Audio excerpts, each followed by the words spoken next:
Hey, what's up, everybody? To another video. All right, so wow, you know me, BDF 44 gonna come straight to you as soon as he has something that is meaningful or anything that I feel is a tea leaf or something that I think can help. And I'm telling you guys, I saw something there. Um, Kyrie Irving just posted something like literally right now on Instagram, and it was Lauren Hill. Okay, Lauren Hill, she was essentially talking about something similar to what I've been talking about in do not allow yourself to be used as an agent or a tool of destruction or of bad energy and things of that nature. It's kind of been parallel to some of the things that I've been talking about in my therapy sessions, kind of parallel to some of the things I've been going through. In a sense, because I felt like certain situations were kind of almost backing me into some bad mindsets, and it was just about my perception, and sometimes some of the vessels that were used. When I say vessels, I mean people that were the vessels for which these bad energies or bad things may have been perceived. May not have had bad intentions, or it may not have been as I perceived it. So essentially, I felt like I was being used in those situations, and I've mentioned it in several videos as well as in several conversations with friends. And um, in fact, a good friend of mine kind of took offense to that because I told her that I thought that she was a that, and I shouldn't have said it in the way that I did because she didn't understand my point of view. But I told her I thought that she had been a vessel for which something used to test me. You know what I mean? Like it was as if she was meant to test me by way of this circumstance.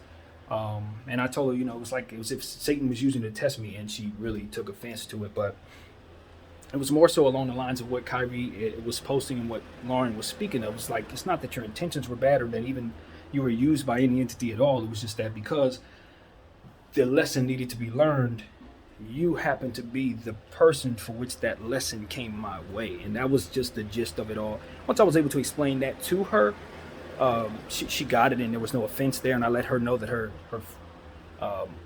checking me in regards to it was valid, even though I didn't necessarily see the offense. I definitely understood that her point of view was coming from a place where when you call somebody a devil, or when you say things like that, it means something different than what I intended. So once we were able to communicate that, it all was understood for her as well. So she was able to take from it what I took from it as well. So all of this happened. This conversation I'm talking about happened yesterday. Like, this is how recent this is. And so it's aligned because Kai posted it, and I'm like, okay, that's the message that I can align with. But what stood out was what the presentation of what it was. It was purple and gold. Purple and gold. And what it said on the bottom, and I paraphrase as always, where I want to be spiritually. And then, of course, you click on the link in the bio, and it takes you to the link where you can find out this message that Lauren Hill was, mentioning to us, that aligns with what I've been talking about for the last 24 to 48 hours, the kind of things I've been going through over the last week or so in my own personal life. So, yeah, man, there's a lot of really, really cool spiritual stuff there for me personally, of course, as a Laker fan. And it's also a tea leaf for me to add to you guys to say, I don't know if it's something, but we know that NBA players tend to speak in a cerebral kind of way.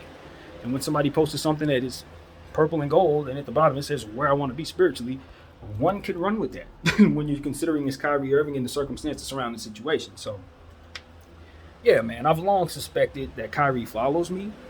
And if he does, that is really, really dope. And, everybody's welcome, of course. But it's just really, really awesome because my intent is to have people who are in positions to do things that I talk about or benefit from, or can kind of directly benefit from some of the points of views that I have with this brain of mine that can kind of put stuff together just for no reason whatsoever.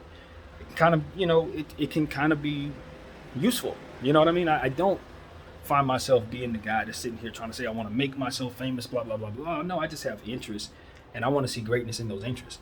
So, like, for me, it's like I speak as if I'm talking directly to these people in hopes that maybe it'll get to them. And if they do, follow me, and let's see where the journey goes, because I got a lot of stuff in here that I just don't think you're going to hear anywhere else just because of how weird I am. So it's like, or unique I am, I should say. So it's like, I often speak highly of what I think Kyrie's about in regards to the vaccine and what the intended um, purpose was for him, right?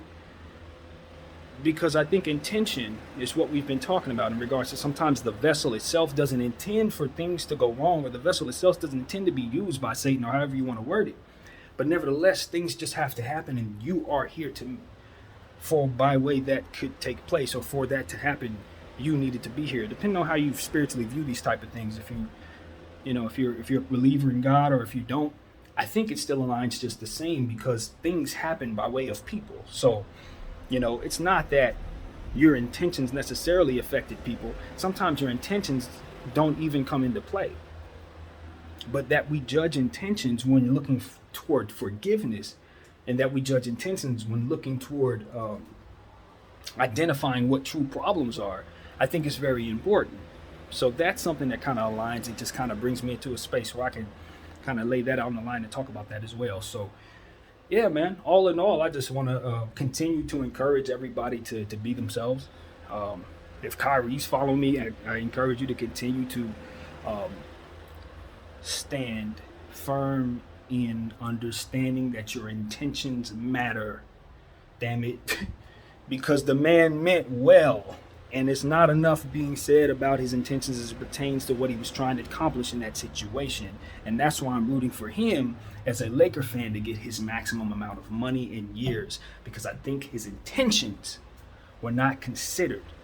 And I don't think he intended to be a vessel from which the destruction of the Brooklyn Nets were to take place. I don't think he intended, by way of his wisdom in his mind, to make it so that people would feel as if any kind of way other than whatever good would be. I don't think we can allow a person who's been effectively who's effectively placed himself or found himself or themselves in a position to teach us all lessons, or to teach themselves lessons. It's very important that we don't just vilify them for the moment that they're in, for which that lesson was learned, or for which they had to grow up, or whatever the proper way would be to define the growth. And I think Kyrie went through some growth, and I think the people around him who were closest to him, I think, understood that, and they supported him. And that's why I took this position as well, even though I know the media is training my mind to look at it in another way.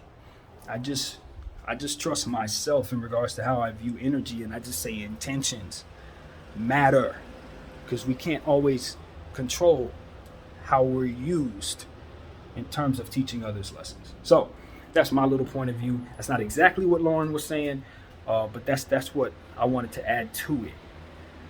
From my own perspective, I think just don't let yourself be used if possible. You know what I mean? And that's something I think for myself comes with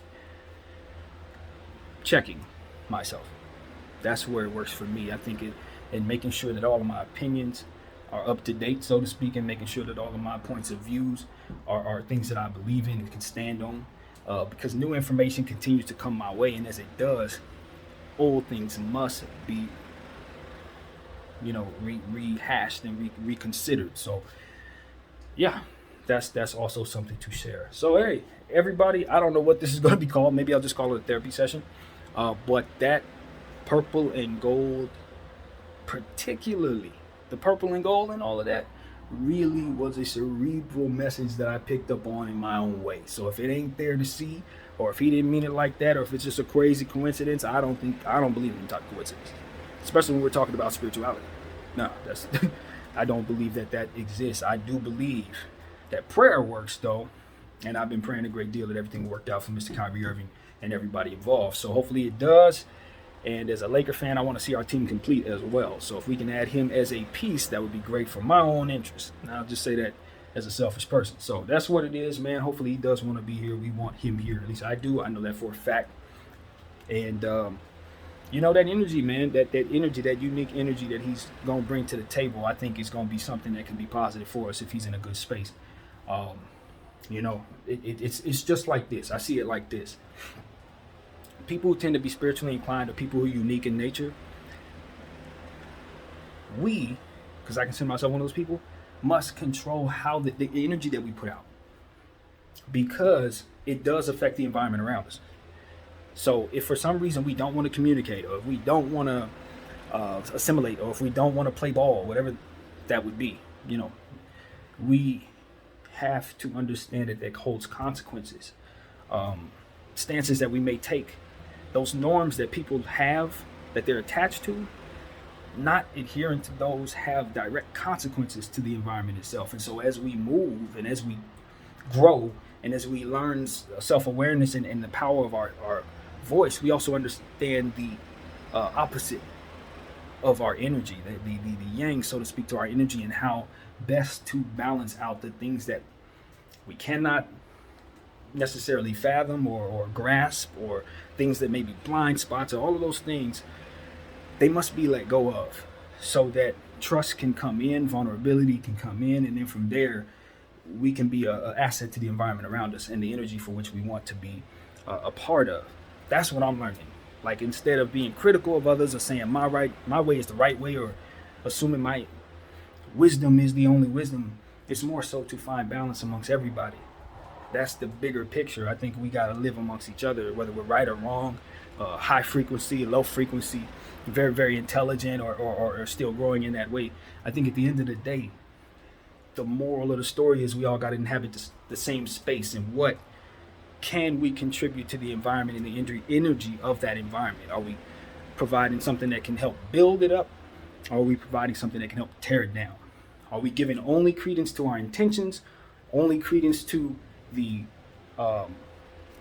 result of what it is that we're doing, regardless of intention, or are we finding balance between the two and keeping that on the forefront of our mind as we judge and as we give out forgiveness? So these type of things contribute to the overall cultivation of groups and environments, in my opinion. And I think that's ultimately what's going to keep us alive and keep us moving amongst all of these different various mindsets and levels of competency. I say this with love in my heart. I have a long way to go. I promise I do. But, we are going to grow together, and that's what it's all about, man. One video at a time in this situation. I appreciate everybody. BDF 44. I thank you all for watching. Out.